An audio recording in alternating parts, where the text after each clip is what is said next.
ദൈവത്തിൻ്റെ അതിപരിശുദ്ധമായ നാമം വാഴ്ത്തപ്പെടുമാറാകട്ടെ. ഇന്നത്തെ ചിന്തയ്ക്ക് ആധാരമായി ബൈബിളിലെ പുസ്തകം അപ്പോസ്തലനായ പൗലോസ് എഫേസ്യർക്കെഴുതിയ ലേഖനം 6:17 വായിക്കുന്നു. രക്ഷ എന്ന ശിരസ്ത്രവും ദൈവവചനമെന്ന ആത്മാവിൻ്റെ വാളും കൈക്കൊള്ളുവിൻ. ക്രിസ്തുയേശുവിൽ ഏവർക്കും സ്നേഹവന്ദനം. വിശ്വാസി കർത്താവിലും അവൻ്റെ അമിത ബലത്തിലും ശക്തിപ്പെടണം. പിശാചിൻ്റെ തന്ത്രങ്ങളെക്കുറിച്ച് വിശ്വാസികൾ അറിയുകയും എല്ലാ തരത്തിലുള്ള അവൻ്റെ എതിർപ്പുകളിൽ നിന്നും സംരക്ഷണം പ്രാപിക്കേണ്ടതിന് ദൈവത്തിൻ്റെ സർവായുധ വർഗം ധരിക്കുകയും വേണം.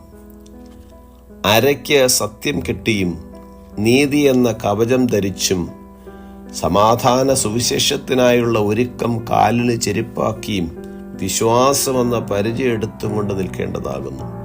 രക്ഷ എന്ന ശിരസ്ത്രവും ദൈവവചനമെന്ന ആത്മാവിൻ്റെ വാളും കൈക്കൊള്ളേണ്ടതാകുന്നു. യുദ്ധത്തിനുള്ള സാധാരണമായ ആയുധമാണ് വാൾ. വാളില്ലാതെ യുദ്ധമുഖത്ത് നമുക്ക് പോകുവാൻ കഴിയുകയില്ല. കാരണം ആക്രമിക്കുവാനും പ്രതിരോധിക്കുവാനും അത് ആവശ്യമാണ്. ക്രിസ്തുവിനെ സ്വീകരിക്കുന്ന ഒരു വ്യക്തിക്ക് പോരാട്ടമുള്ള ജഡരക്തങ്ങളോടല്ല. ആകയാൽ ഈ ലോകത്തെ ആയുധമല്ല അവൻ ഉപയോഗിക്കേണ്ടത്. ക്രിസ്തുവിലായിരിക്കുന്നവർക്ക് ദൈവവചനമെന്ന ആത്മാവിൻ്റെ വാളുണ്ട്. നമ്മുടെ യുദ്ധം ഭൗതിക യുദ്ധമല്ലാത്തതിനാൽ ഭൗതിക വാളിനെ പോലെ ഭൗതിക ശത്രുക്കളെ പരാജയപ്പെടുത്തുന്നില്ല. സ്നേഹത്തിലൂടെ സത്യം സംസാരിച്ചുകൊണ്ട് ഭൗതിക ശത്രുക്കളെ ദൈവവചനമാകുന്ന വാൾ പരാജയപ്പെടുത്തുന്നു. ആത്മീയ ആക്രമണങ്ങളിൽ നമ്മുടെ ശത്രുക്കളെ പരാജയപ്പെടുത്തുവാൻ ദൈവവചനമെന്ന വാൾ സഹായിക്കുന്നു. എബ്രായർക്കെഴുതിയ ലേഖനം 4:12 ദൈവത്തിൻ്റെ വചനം ജീവനും ചൈതന്യമുള്ളതായി ഇരുവായ്ത്തലയുള്ള ഏത് വാളിനേക്കാളും മൂർച്ചേറിയതാണെന്ന് വിശേഷിപ്പിച്ചിരിക്കുന്നു. പിശാചിനാൽ പരീക്ഷിക്കപ്പെടുവാൻ യേശുവിനെ ആത്മാവ് മരുഭൂമിയിലേക്ക് നടത്തിയപ്പോൾ പ്രലോഭനത്തെ മറികടക്കുവാൻ യേശു 3 അവസരങ്ങളിലും ദൈവവചനം ഉപയോഗിച്ചതായി മത്തായി 4-ാം നാം വായിക്കുന്നു.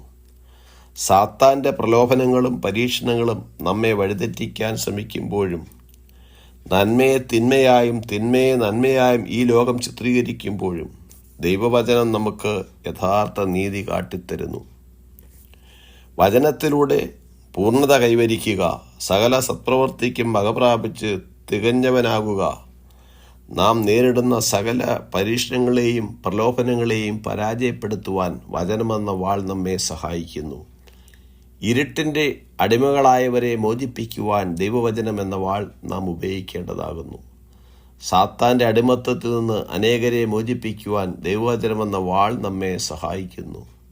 ഈ അധ്യായത്തിലൂടെ ദൈവത്തിൻ്റെ സർവായുധ വർഗം ധരിക്കുവാനും ദൈവവചനമാകുന്ന ആത്മാവിൻ്റെ വാളെടുക്കുവാനും സാത്താൻ്റെ തന്ത്രങ്ങളെ പരാജയപ്പെടുത്തുവാനും അപ്പോസ്തലനായ പൗലോസ് നമ്മെ ഉത്സാഹിപ്പിക്കുന്നു. ഈ വചനങ്ങളാൽ ദൈവം നമ്മേവരെയും അനുഗ്രഹിക്കുമാറാകട്ടെ.